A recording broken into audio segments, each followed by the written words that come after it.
All right, I've been asked a few questions on perspective. Oh, perspective. Okay, it's going to be an explanation. No, it came to me, and just when the light came through, perfect timing after I'd set up and just saw it when it came through, it went quiet. How cool is that? So, this is the tricky part about perspective. The simple explanation that came to me is like looking through a pair of sunglasses with those flip-down lenses that are so cool. Yeah, sort of. But with 7 of them, 7 filters on the lens. So when you initially start to see the light, is it really you? Is it really me? Who am I? Well, it's hard to see because there's 7 filters through the vision. Where's my actual soul? What's best for me? Rather than what other people tell me or from other influences.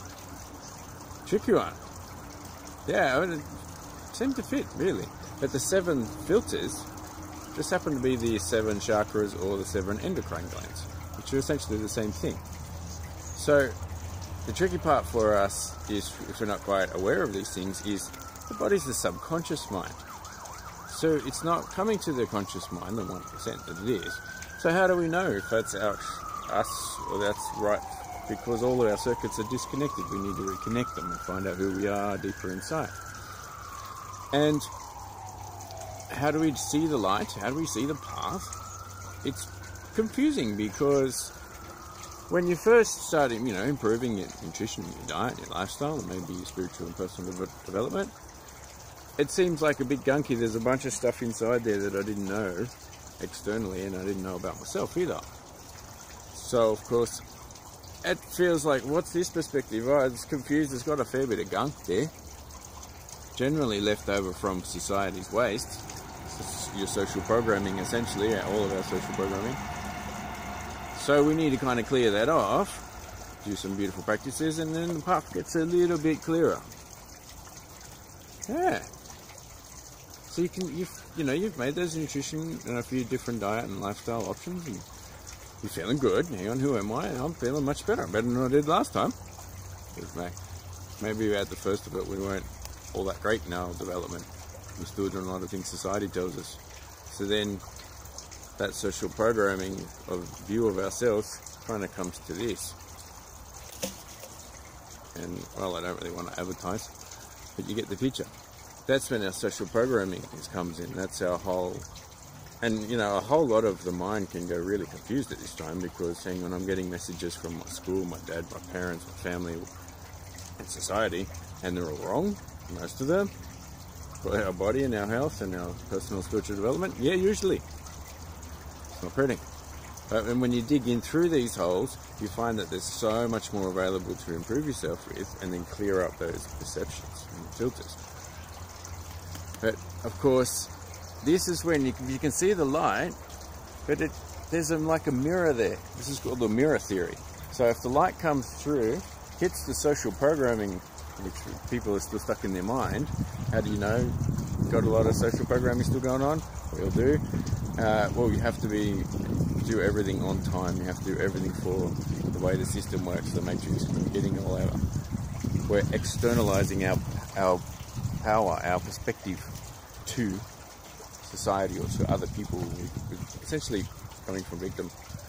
But then when you remove that social programming and you start turning that mirror on the light within, what can I do to fix myself? So because I co-created this with my body, my subconscious body, then there's a much more empowered way to go. So hang on, what can I do to change and improve my body so then I can co-create that in my world and then do the things that are right for you, your body and your temple and your development. Handy. Very, very handy. But how can you tell if people are still externalizing using the mirror? They externalize to an external God or a divine figure or whatever this divine flavor is for them. So Ganesha, Jesus, Muhammad, Buddha, all of the father figures, Father Sky, all of the works. Because they're not turning the light within to shine it inside to see what's going on with them and how they reflected that. Because that's exactly how the light works. Light comes in from the universe. Da-da-da-da. This is some proper magician wizardry going on here. Perfect timing, working in harmony with Mother Nature. Don't you love that? So the light comes in to the body and then reflects up to the perception. And of course, we don't always see that because it's going on with a vibrational frequency through our endocrine glands and our chakra system.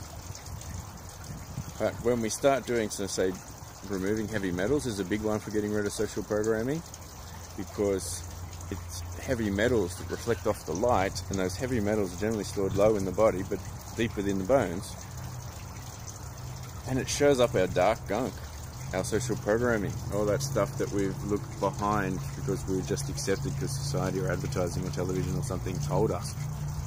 We didn't look to see if it was right for us and try it out or ask a friend. We just done it, you know. That's another sign of externalizing. But when you start to have a research and you find some trusted sources and you try a few things that they've suggested, or you're watching websites and YouTube and I'm going to try that, go for it. Usually works out really well. And if not, you'll learn lessons about your body. And then a lot of people are still doing it if they have, say, 3 orange juices or green smoothies in a day and they release a lot of gunk in their body, and they go, oh, I feel sick. No, you're just releasing and clearing some stuff, and then that's the perception of what you're actually feeling as that's letting go. So as we're letting go of all our toxic gunk from society, especially heavy metals and yucky foods, we stop thinking like a program robot, or like society tells us, because we're thinking about our body and what we can do to help ourselves and share and nurture and love each other. Pretty handy, huh? So once you get past a lot of that, that'll still remain with us most of the time, and it's deep within the bones and the heavy metals. So we'll hold on to that. But the tricky part is with the rest of the perspective. Right, that was just the mind when it comes to the conscious mind, because in the Western world we're educated to use the mind. This is a good thing, but we're dumbed down as well. We're controlled by a lot of the insecurities and heavy metals in our large intestine and lower half of the body. And as a result, we're still looking through a whole more flip-top sunglass lens, which turns out there's 7 in total. And then that's the filters of our perception, of our subconscious mind, which connects to our soul. You got to get to your soul. It's really good. Yeah. Can help you with that. It's cool. And that's a freaking daunting task, isn't it? Totally. Look at all. It's just that at first we're only using our conscious mind, and then if you see the light, you improve. Your body is a bit better. Then you start to see there's a whole lot more parts of your body that aren't feeling so great, and they are the ones that we're looking in our world and trying to co-create our solutions from. It's a tricky situation. I know, I did it for a long time, but when I started figuring these things out, it was a whole lot easier. And of course, there you go. Oh, fantastic. There you go, distractions. Another video. So of course, it seems daunting and it's a scary task, because we've actually got to fix the different systems in our body to get those endocrine glands or the chakras working in perfect harmony with the vibrational frequency. Yeah, that's the difference. So once we clear out those chakras, which are linked to the different systems in the body, it's just the next conceptualized Eastern approach to explaining it, whereas we do a Western approach, which is very scientific and straightforward. It's the same concept. It's just explained in a different way. Not everyone can see that because they're still looking for all these filters. So, then of course, what are those filters? Well, they're generally digestion. They can have a fair bit of gunk in there. Alright, there's the solar plexus. Definitely got to clear up the gut health. And then you're going to realize later on, there's a fair bit more downstairs. There's a bit more gunk. Urinary tract and reproductive system and stuff, so we're going to get the herbs and stuff to clear that out. That's pretty helpful. How do you know you're coming from your sacral or your reproductive system and it's blocked? Well, you're always looking at boys and girls, always wanting to shag everything you see. That's a good one when you're looking through the perspective of your sacral or your genitals. hang on, lots of dudes think with their dicks, don't they? Makes sense, doesn't it? That's because as the nervous system connects through the endocrine glands and the chakras. It's helpful, that. Creative thinking in the genitals and sacral area. Creative thinking comes up here. Just get registered up there. They're actually working in perfect harmony. Handy, that. That's why we like using it so much, I guess. Then, of course, there's the excretion. Look, and the intestines. Once you clear out the intestines, you get to see much, much clearer, because that's your subconscious mind. Especially from getting rid of heavy metals, and you're not dense and heavy, you're thinking with your higher part of the brain. And of course, this is exactly what we're trying to do, is awaken the neofrontal cortex, the higher centers, the crown chakra. 6 and 7 dimensions up here. You really want to do that. But the key is down here, as above, so below. So you really need to go do all this work so then these upper centers arise. That's where you get your power and your vitality and your creativity from. Makes sense, right? Make a platform or base on which to build your temple. Because it's only, any building is only as good as its base and foundation. And that's what we're building, a beautiful temple here, right? Yeah. Cool. So then, yeah, once you get through, and with the intestines, it's a third lung. When they're clear, you get a third lung. That means you get an extra 50% lung capacity and consciousness and oxygenation of your body without oxygenating the gunk. Can you imagine what is this going to do for your body and your consciousness, having an extra daily 50% of oxygen and clean oxygen through your body? It means you live for a very, very long time and very comfortably and very well with a great body. Certainly helpful to do that. And then, of course, when you get up to the higher centers, the circulation in the heart, you generally got it taken care of with your exercise because you've got lots more energy now. And then you just have to get through the mind. That's just your meditation practice, your yoga, your focus, your mindfulness. That's easy enough to do because by that time you're settled in your body and much more comfortable. So then you can sit more comfortably in meditation with your own mind for longer periods and get past all the stories. Once you've settled the body, that's a good one. Sweating is very helpful too. And then you get to the crown, it's like 6 and 7 dimensions, and you raise your kundalini. At this point is when you actually get control of your own mind. I need to mention that one again. At this point, and only at this point, have you done your work, got rid of your karma, most of it, enough to power your body to never ever get sick again. Yeah. This is when the clear perspective comes through, because our perspective is always looking through our bodies as our subconscious mind. And if we've got thousands of viruses and stored gunk and mucus and plaque and parasites and critters there, we're subconsciously empowering and powering those. So it's just a conceptual way to say we're wasting energy in here from things that are not meant to be there, or acquisitions, which some people call the ego. That's the perspective, it's just the ego. Just the people looking too small. They don't have a wide enough perspective and a high enough vibration to do that, to use the upper centers to get enough oxygenated blood to the brain. That's all it is. Oxygenated blood wants to come up here because it's oxygen, but it's prevented down here. So that's about how it goes. Tricky, yeah. Yeah, man, how are you? Fantastic. Yourself? Not bad at all. And then, once you get to the ground, the whole divine opens up. That's when you find your soul, when you find your purpose, you trust yourself. And you start getting messages that are not really from you, or they're just seen from another foreign place. It's because it's your higher centers, and it just hasn't connected the higher centers to the lower centers, through the gut-brain connection. So that's how it works in the chakra system.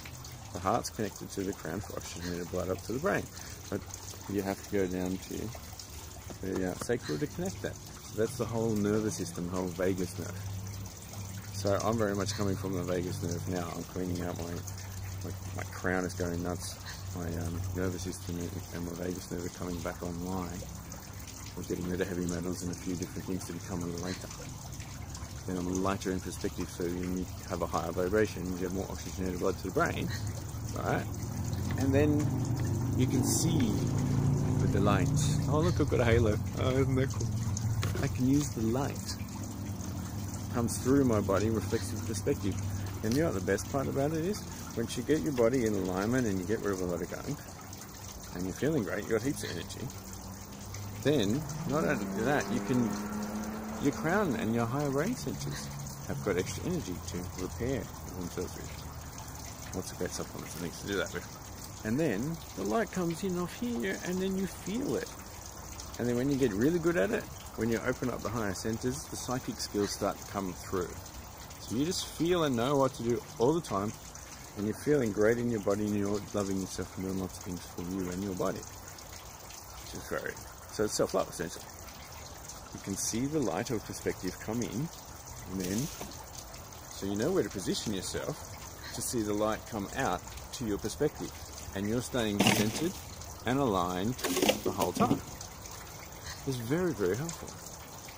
If you can essentially, in a way, psychically predict, and you're just really feeling it, that's all it is, you know how a few things work, then you can see it over here. So you can place yourself in the best position for your soul's path. Sounds good, doesn't it? Cool. So, perspective. 7 lens flip down glasses. It's a tricky one, especially, and then you'll always have to come back through looking through the social perception eyes. That's when you'll start to see it, and you'll start to see what society and the matrix is really like and what's right for your soul. But the tricky part is sometimes you've got to go through a lot of shit in your body, and therefore your subconscious mind's perspective, to see that stuff. But then you can get that stuff out and get even better and higher perspective. And try to get out of the system. And is that what we're trying to do? Or is that called going to God or Source or returning into creation? Sounds good, doesn't it? How about we give it a try? Alright, perspective. That went for a bit longer than I thought because I've been doing some fun stuff for the high vibration frequency. Lifestyle. Share that one soon.